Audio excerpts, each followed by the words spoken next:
وإن للإسلام غاية فانتهوا إلى غايته واخرجوا إلى الله بما افترض عليكم من حقه وبين لكم من وظائفه أنا شاهد لكم وحجيج يوم القيامة عنكم۔ اسلام کی ایک حد ہے، تم اس حد و انتہا تک پہنچو اور اللہ کی بارگاہ میں اس کے حقوق کی ادائیگی اور اس کے احکام کی پابندی کے ساتھ حاضری دو، میں تمہارے اعمال کا گواہ بنوں گا اور روز قیامت تمہاری طرف سے وکالت کروں گا۔ لوگوں کو نصیحتیں۔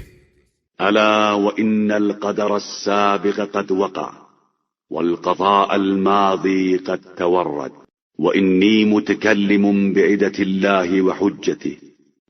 یاد رکھو کہ جو کچھ ہونا تھا ہو چکا، اور جو فیصلہ خدا بندی تھا وہ سامنے آ چکا، میں خدائی وعدے اور اس کی حجت کے سہارے کلام کر رہا ہوں۔